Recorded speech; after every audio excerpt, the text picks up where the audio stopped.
बिस्मिल्लाहिर्रहमानिर्रहीम। आज का दिन पाकिस्तान की तारीख का बहुत बड़ा दिन है। ये वो दिन है जब 27 फरवरी 2019 को पाक फजाइया ने भारत के 2 तैयारे मार गिराए थे। विंग कमांडर हसन अली ने अभिनंदन का तैयारा मार गिराया। ये भारत की बदतरीन शिकस्त, भारत की जिल्लत का दिन है और उसके साथ साथ जनरल कमर जावेद बाजवा की बुज़दिली का भी बहुत बड़ा दिन है। इस रोज यहाँ पाकिस्तान ने भारत के 2 तैयारे मार गिराए। भारत के तैयारे जारहियत के लिए पाकिस्तान की हदूद में दाखिल हुए थे। एक बार नहीं 2 बार दाखिल हुए थे। दूसरी बार जब भारत के तैयारे पाकिस्तान में दाखिल हुए, कई तैयारे थे जो पाक फजाइया के निशाने पर आए, लेकिन सिर्फ 2 को मार गिराने का फैसला किया गया। ये पाकिस्तान की उस वक्त की हुकूमत का बहुत बड़ा दिलेराना फैसला था। इमरान खान वजीर आज़म थे। एक इजलास होता है जिसमें यह तय किया जाना था भारत की तरफ से, जिस तरीके से 1-2 रोज कबल पाकिस्तान के इलाके पर जारहियत की गई थी। भारत की तरफ से कहा गया था कि हमारे जहाजों ने एक मदरसे पर हमला किया है जहां पे दहशतगर्दों को तरबियत दी जाती है, लेकिन भारत की तरफ से ये साफ झूठ बोला गया था। एक जंगल में उनकी तरफ से बम गिराए गए, वहां पे कुछ दरख्त तबाह हो गए, एक कौवा मर गया भारत की तरफ से। ये भी पाकिस्तान में जारी थी। अमेरिका ने पूरा दबाव डाला पाकिस्तान के ऊपर कि आपका क्योंकि कोई नुकसान नहीं हुआ, इसलिए जवाब देने की जरूरत नहीं है। नेशनल सिक्योरिटी का इजलास होता है जिसमें सारी सर्विसेज के चीफ होते हैं, उनमें जनरल कमर जावेद बाजवा भी होते हैं। एक अक्सरियती फैसला सामने आता है कि भारत को इसी तरीके से जवाब दिया जाए, लेकिन अब ये इस्टेब्लिश हो चुका है, बिल्कुल वाज़ेह हो चुका है। जनरल बाजवा की तरफ से कहा गया कि चूंकि हमारा कोई नुकसान नहीं हुआ इसलिए जवाब देने की जरूरत नहीं है, लेकिन बाकी तमाम सर्विसेज चीफ और काबीना की तरफ से बशमूल इमरान खान कहा गया कि नहीं, हमने भारत को उसका जवाब देना है। ये जनरल बाजवा साहब की बुज़दिली थी। पाकिस्तान की तरफ से जवाब दिया गया, भारत के 2 तैयारे गिरा लिए गए, अभिनंदन को गिरफ्तार किया गया। एक और बुज़दिली जनरल बाजवा की सामने आती है कि इसका तो उन्होंने बरमला कहा है कि ये मेरे हुक्म पर रिहाई हुई थी। इससे अंदाजा किया जा सकता है कि उस वक्त जनरल बाजवा की क्या सोच थी, हुकूमत की क्या सोच थी और सारे के सारे सर्विसेज चीफ की क्या सोच थी।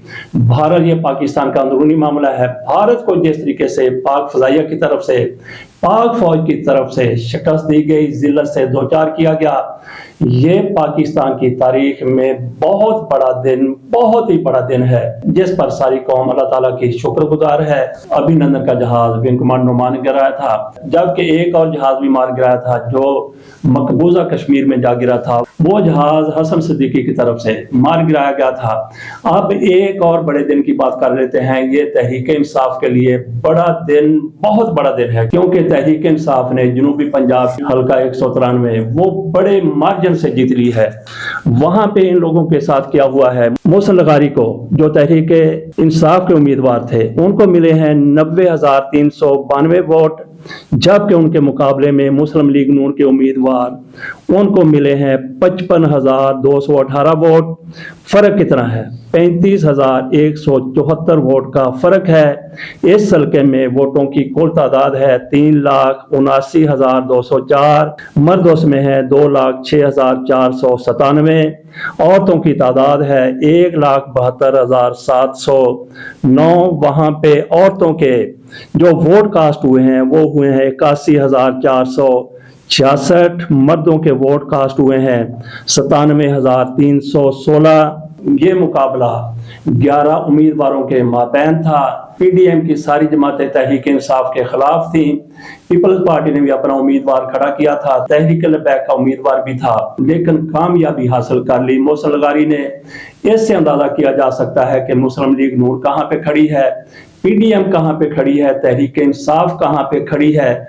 मरियम नवाज शरीफ साहिबा लंदन से ये इंतखाब लड़ने के लिए आई थी। जब से वो चीफ ऑर्गेनाइजर बनी है, उनका ये पहला इम्तिहान था जिसमें वो पूरी तरह से नाकाम हो गई हैं।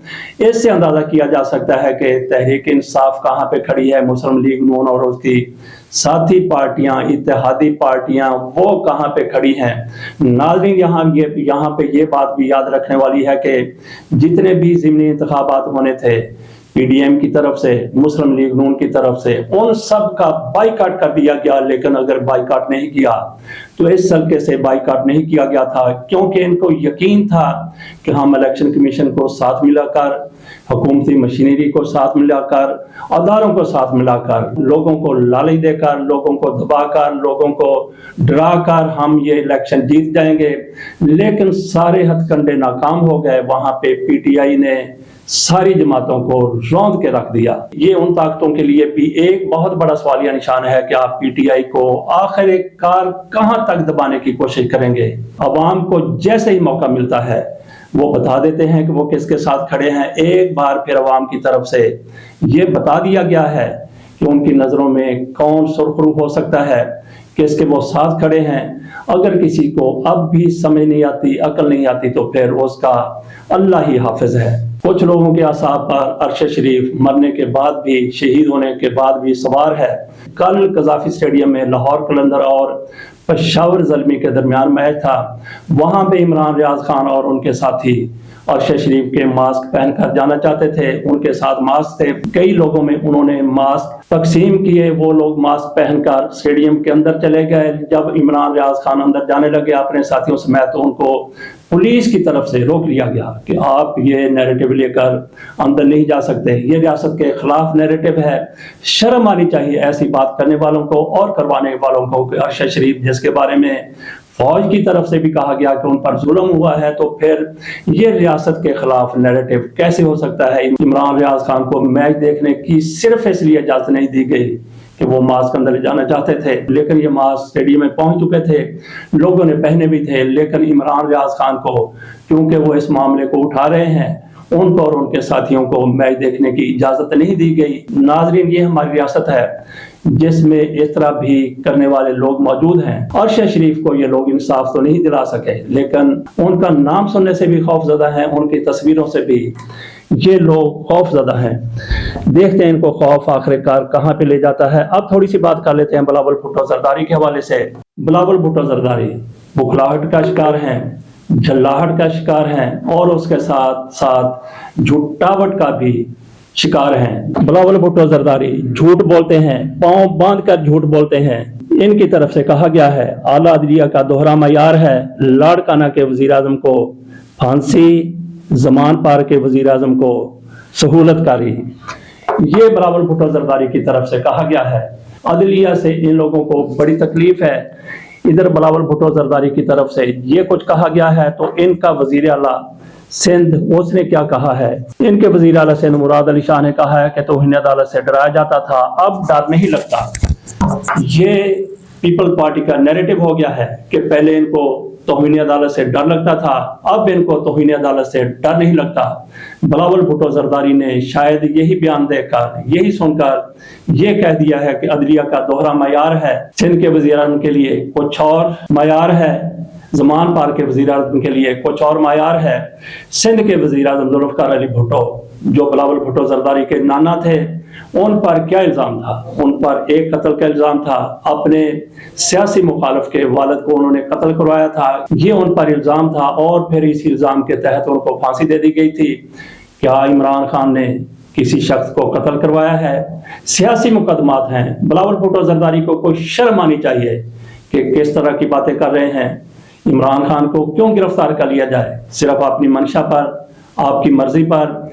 जिस तरीके से बिलावल भुट्टो जरदारी कहते हैं कि सिंध के वज़ीर आज़म के लिए कोई और मायार है, इसी तरीके से इनके अब्बा जी भी ये कहा करते थे कि सिंध के वज़ीर आज़म के लिए कोई और मायार है, पंजाब के वज़ीर आज़म के लिए कोई और मायार है। वो हमेशा मियां नवाज शरीफ का नाम लिया करते थे कि सिंध के वज़ीर आज़म ज़ुल्फ़िकार अली भुट्टो को फांसी दे दी गई, लेकिन अदलिया मियां नवाज शरीफ के मामले में बड़ी सॉफ्ट साबित हुई है, बड़ी नरम साबित हुई है। ये आसिफ अली जरदारी की तरफ से कहा जाता था और इसको साबित करने के लिए आसिफ अली जरदारी खुद क्या किया करते थे। जब मियां नवाज शरीफ के खिलाफ केस चला, तैयारा अगवा केस, उसमें मियां नवाज शरीफ को हो सकता है कि सजाए मौत हो जाती, लेकिन आसिफ अली जरदारी कहते हैं कि कराची में ये केस चल रहा था, मैंने जज रहमत को कहा कि मियां नवाज शरीफ को फांसी की सजा नहीं देनी। मियां नवाज शरीफ को फांसी की सजा से आसिफ अली जरदारी के बकौल उन्होंने बचा लिया। सिर्फ इसलिए बचा लिया कि कल मैं ये कह सकूं कि पंजाब के वज़ीर आज़म के लिए कोई और मायार है और सिंध के वज़ीर आज़म के लिए कोई और मायार है। यही आसिफ अली जरदारी साहब हैं जिन पर जस्टिस निज़ामुद्दीन और उनके बेटे के कत्ल का भी इल्ज़ाम है। अब इन लोगों को तौहीन अदालत से डर नहीं लगता क्यों डर नहीं लगता? क्या जजेस कमजोर हो गए हैं या फिर अदालतों में वो दमखम नहीं रहा? अब सुन ले थोड़ी सी बात राजा रेंटल के हवाले से। वो कहते हैं कि मैं तहरीक इंसाफ के लोगों को असेंबली में नहीं बैठने दूंगा। क्या ये आपके बाप की असेंबली है या आपके अब्बा जी का ऐवान है? क्यों नहीं बैठने देंगे? जैसा कि मुराद अली शाह ने कहा कि तौहीन अदालत से हमें अब डर नहीं लगता। क्या ये पीपल्स पार्टी का बयानिया बन चुका है? उन्होंने अपनी तरफ से कहा या फिर बिलावल भुट्टो जरदारी की तरफ से उनको फीड किया गया? राजा रेंटल कह रहे हैं कि मैं पीटीआई के लोगों को असेंबली में नहीं बैठने दूंगा। क्यों नहीं बैठने देंगे?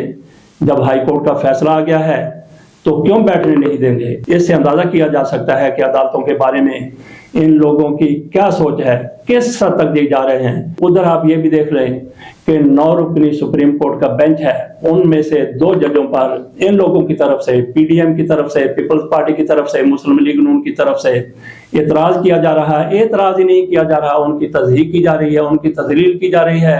इनका ये मौकफ है कि सारे के सारे जज बिठा लें, लेकिन अगर उनमें ना बैठे तो मुज़ाहिर अली अकबर नकवी ना बैठे और एजाजुल हसन साहब ना बैठे। क्यों ना बैठे?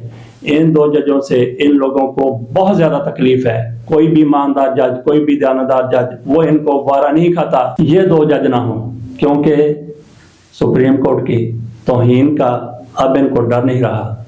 जनरल अमजद शोएब को गिरफ्तार किया गया है, 80 साल उनकी उम्र है। उन पर यह इल्ज़ाम लगाया गया है कि वो लोगों को अदारों के खिलाफ उकसा रहे हैं। नाजरीन, अगर जनरल अमजद शोएब वो भी लोगों को अदारों के खिलाफ उकसा रहे हैं, उनको भी नहीं पता कि कौमी मुफाद क्या होता है, पाक फौज के हवाले से, अदारों के हवाले से किस हद तक जाना है, किस तरह से तनकीद करनी है। अगर उनको भी नहीं पता तो फिर आप अंदाज़ा कर लें कि किसको पता होगा। जनरल अमजद शोएब को गिरफ्तार किया गया है फवाद चौधरी की तरफ से। बिल्कुल दुरुस्त कहा गया है कि ऐसी गिरफ्तारियां अवाम में इन लोगों के लिए मजीद नफरत का बायस बनेंगी। अब देखते हैं कि जनरल अमजद शोएब का ये लोग कितने दिन का रिमांड लेते हैं और उनसे क्या क्या कुछ इन लोगों की तरफ से उगलवाया जाना है। इजाज़त दीजिए, अल्लाह हाफिज।